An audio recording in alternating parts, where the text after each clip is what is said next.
welcome back to the program. And today we're going to look at a newly delivered multifamily building that just finished a few months ago called the Everly. And it's in Navy Yard, so bottom DC by the water. And yeah, so let's go. Okay, so just as a reminder for folks at home that don't understand DC, it's a box and the Potomac sets up the box because historically they gave back a portion, I can't remember when. But in DC, you pay higher taxes, you pay higher rent, and since COVID, you can easily just live in Virginia or Maryland, 10-ish, 20-ish minutes away and pay less taxes, pay less rent. So ever since COVID with remote and hybrid work, it's been very competitive in DC to lease apartments, not only because of the fact that you don't need to live in DC anymore, but also because there's a huge development pipeline that didn't absorb, like the units didn't fill up from 2020, 21, 22. So all of the units delivered from 2019 all the way to 2023, they pretty much were kind of like frozen, weren't getting absorbed. Nobody was coming into a city, right? Everyone wanted to be by the water in a country house. And so this huge amount of development came online. As people didn't want to come into the district, like DC proper, and you combine the fact that from 22 onwards, Russia, Ukraine, you had the interest rates go to the moon. So that perfect storm equals a ton of inventory with a ton of pressure by developers to fill up. And so the need to differentiate yourself is bigger than ever. So now we're in 2020, early 2026, and huge development called the Stacks. So it's just below Navy Yard. So I guess you're competing with Navy Yard because it's like a few blocks away. Navy Yard is also called the ballpark. It's where the Nationals play baseball. It's also where the soccer team, DC United, play. So it's one of the like three main areas where young professionals want to live, mainly because there's a lot of food, a lot of restaurants, bars, it's happening. And it's not like little townhouses that you're priced out of. So you got Navy Yard and then pretty much Union Market. And then maybe there's a few other sections like, H Street, or like DuPont, but I would really say Navy Yard and Union Market are like the big areas that got developed in the last 10 years. So a lot of inventory there. So yeah, so this development is right here, and you can see on the Google Earth, it was still a job site when the last time you see like the building was coming up. So pretty cool. So they're calling it the Stacks, and so one of these, well, this one right here, is the Everly, which now is delivered. So again, the satellite needs to adjust, but it's delivered now. And yeah, so let's go to apartments.com. It's gonna give a good idea of like the quantity of vacancy and availability in the area. So as you can see, the map is pretty filled. Like I said, there's a ton of competition. So each one of these green little dots are available homes, apartments, and usually when you're on the location of one building, like it's only going to show one green dot, but there might be like 40 available units there. So in this case, we're like in the lower section of Navy Yard. And so this is Everly right here. So let's see how many units they have available. 1, 15, 18, 20, 26, 32, 38, 42, 49, plus 21, 70, 73. Yeah, okay, so you have like 120, 130. Yeah, okay, so you have like maybe 180 available units right now, maybe even more. So they're in full lease up mode. It's a 400 unit delivery, I believe. I'm just gonna make sure. Yeah, 413 units, and call it that they're half full right now. So literally half of their value needs to be achieved. So let's say 413 units, average rent.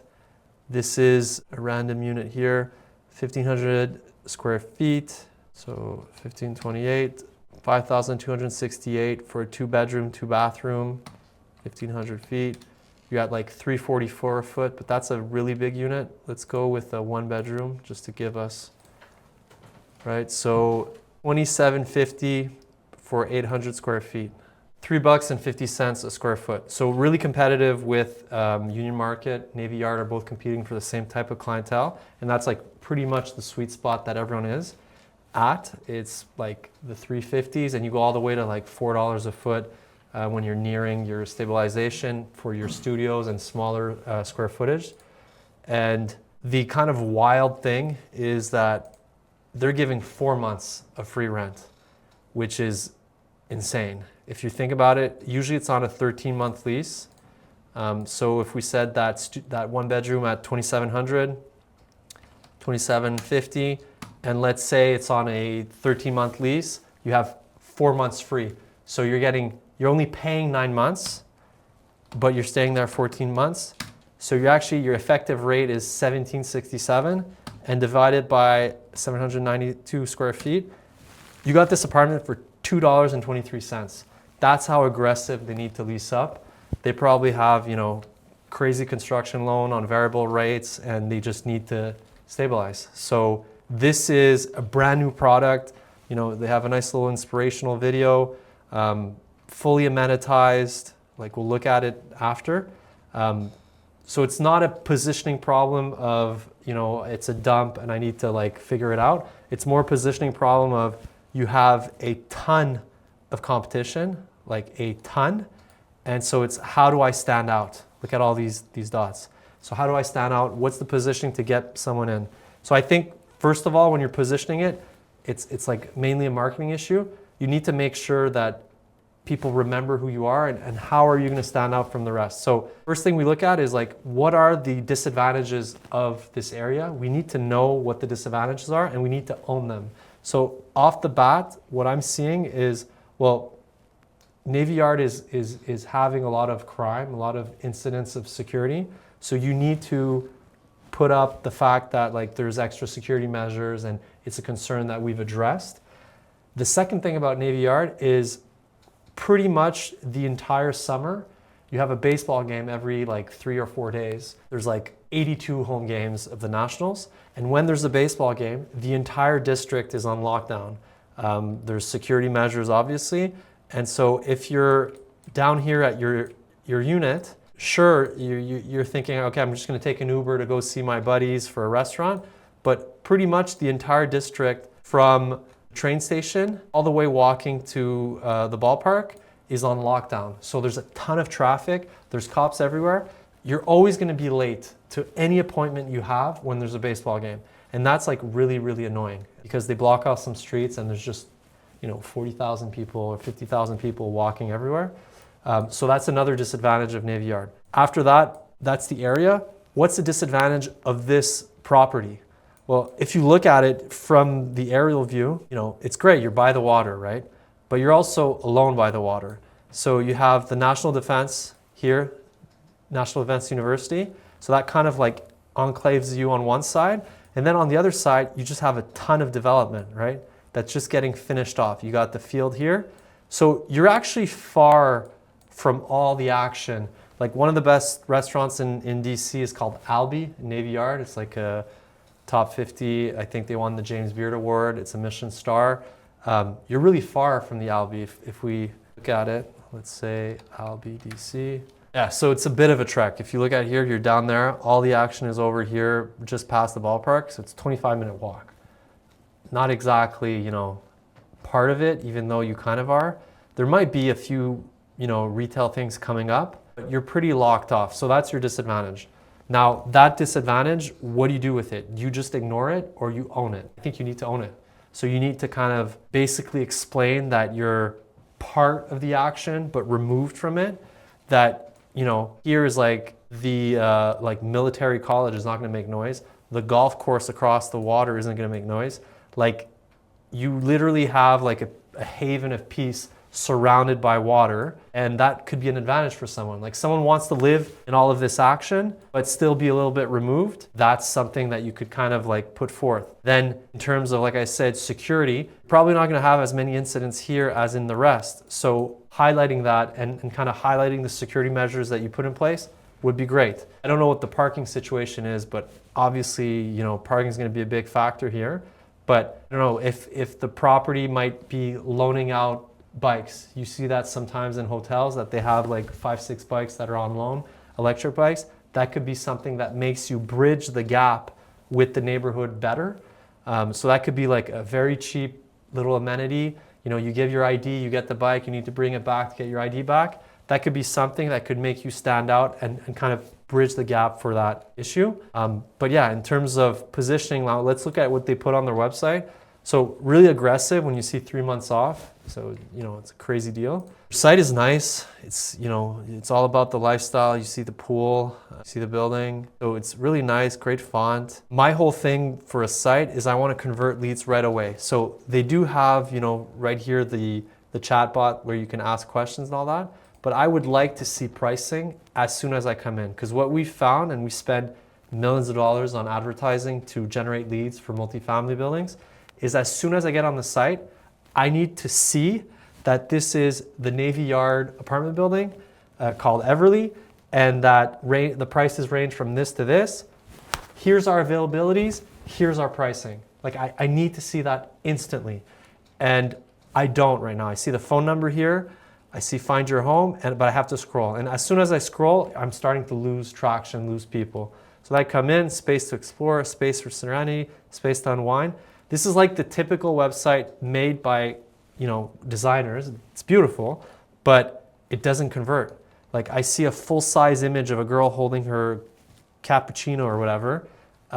It's wasting my time. Like I'm gonna go on to the next one. My attention span is really quick. We're living in a TikTok world where like I need to know the price and I need to move on. So I'm scrolling some more. This is a rendering. If they finish the building, they should probably update this picture. And yeah, no pricing on the first page. That's a huge no-no. And I want to see the availability. So, you know, virtual tours, let's say. Virtual tours down here. Entrance, lobby, library. Okay, it's all great, but I still don't see my pricing. So let's say find your home. Here I have floor plans. Okay, introducing total monthly leasing. So this is good. They're doing one of those things where you can actually see your water and your sewage and all of your costs. So this is an integration and it's clunky.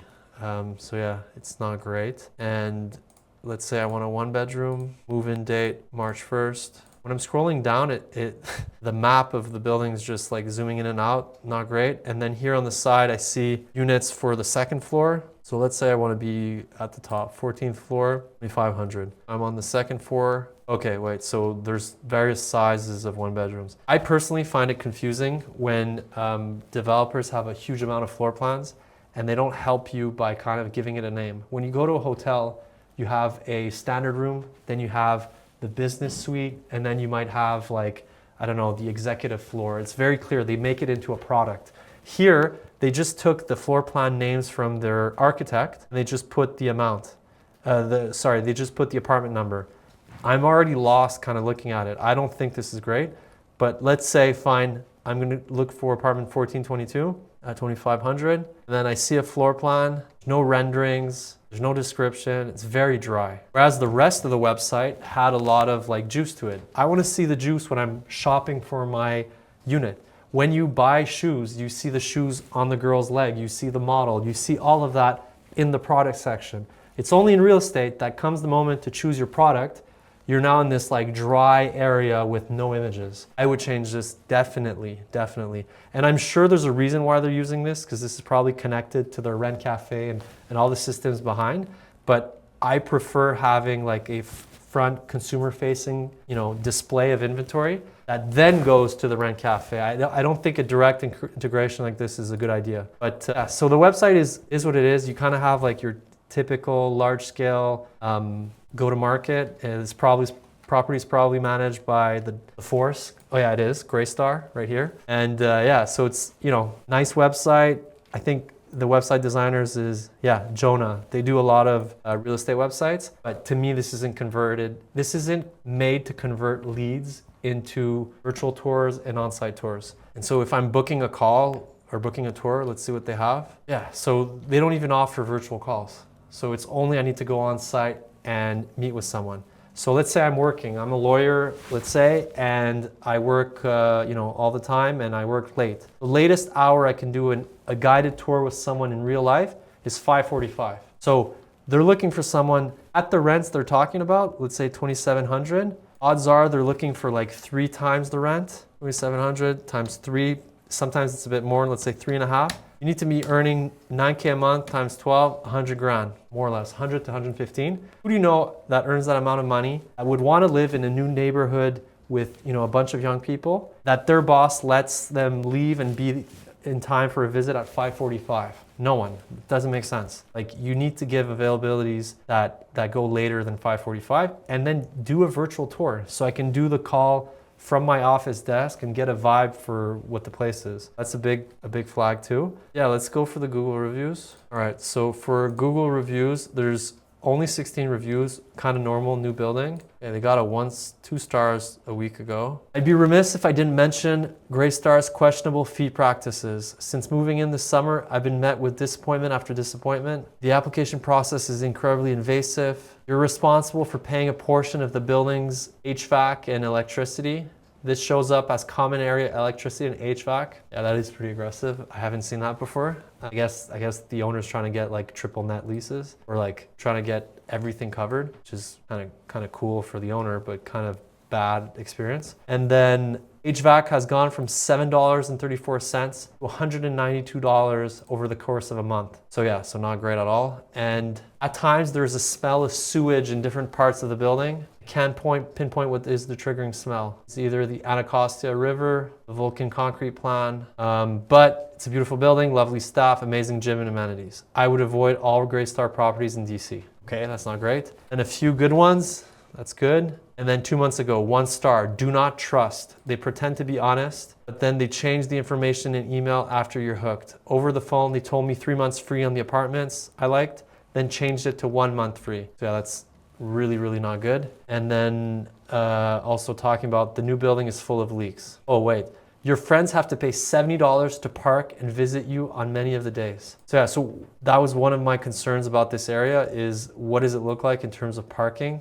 So there's probably not a lot of street parking, it's only paid parking. So maybe giving guest pass to residents, but you need to alleviate the fact that you're kind of remote. This area is called Buzzard Point. To me, I just call it like an extension of Navy Yard, but yeah, not ideal, and your reviews aren't great. So they really need to like address these points. Let's see, like you have 150 apartments. Actually, no, let's find out exactly how many apartments are available. Okay, so there's actually 214 available right now. So just for quick math, 214 divided by 413. They have 52% of the building that's vacant. And so if we say the average rent is $2,900, so it's $620,000 a month of cash flow missing, times 12, that's 7.5 million. Let's say at a 5 cap, which a new build like this should eventually become, sub 5, but right now with the way the market is, let's say it's a 5. You have $150 million of value that you need to go capture really quickly, and on a cash flow basis, you're probably injecting every single month. Because you have 700 grand missing. So like this is a now problem. So you can't just rely on apartments.com. If Greystar is the force, apartments.com is like, it's like like apartments.com is great, but you can't just rely on that. Like it doesn't make sense. It's like if you're a restaurant and all you rely to do your sales is Uber Eats. Uber Eats charges you a lot of money. Apartments.com is nuts. Like Diamond Plus is 6K a month plus, and it's a listing platform. It's like a commodity. Once you're on apartments.com, you don't really care that much like what's the name of the building, the vibe and all that. It's a commoditized marketplace. So it's kind of like if you're shopping for bananas. Are you just gonna buy the banana from Chile or the banana from like Guadeloupe? No, you don't care. You're looking for bananas, so you're shopping on price and location. You need to be before apartments.com. You need to compete and buy keywords on Google just like apartments.com does. It's a good add-on. You need to be there, obviously. You need to be in the commoditized marketplace, but you also need to generate your leads yourself and get people on your beautiful Jonah website so that they can experience the brand and see it. Like, obviously there's the tweaks for the positioning we talked about, but like having someone on your website is way more valuable than on apartments. If you're on your website, you can remarket them, like show your thing nonstop. So it's really important.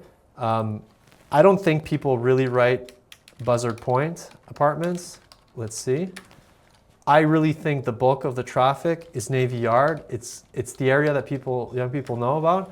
So if I write Buzzer Point Apartments, like look, there's apartments.com, there's Expedia, and then there's JBG Smith's website for all the Navy Yard apartments, and then there's this place called North Park. But then, Zillow, Placemaker. I don't think this has high traffic. It's not a known area yet. It's like a new section that won't get enough clicks. The big bulk of the competition to me is Navy Yard. So Navy Yard Apartments, they need to be one of the top ads. They have a gun to their head. They're giving away 4 months free rent. The building's sick and they need to fill it up. So yeah, so again, JBG spending some money, Camden Living, Blue Ground, Live Azure National Landing, Zillow Apartments, West Half, Brookfield, JBG. They're not here at all. So whoever's doing their paid media, doesn't have budget or doesn't know what they're doing, this isn't enough. You have $150 million on the line of value. You're losing $700,000 a month. You need to be coming up on Google. And this is exactly what we do. We buy the keywords, we make sure your website has, the call to action really quickly, that there's a team that's ready to call people within the minute, right as a lead comes in. You can't just route the lead to your property manager who's overwhelmed, managing a new building with garbage smells and all the things we read in the reviews. This can't happen. So to me, in terms of go-to-market strategy, they're really missing the ball, and they have to fix it very, very quickly. And yeah, great building, beautiful project. This is a challenge also because it's part of a development that has, it's called the Stacks. This development has 600 vacancies right now. So, and you're competing in an area, that has 1,800. If you go really wide, you're at 3,000. But let's say in that immediate vicinity, you have 1,800 apartments to choose from. So it's really a war. You need to be ready to duke it out. And I would tweak the positioning.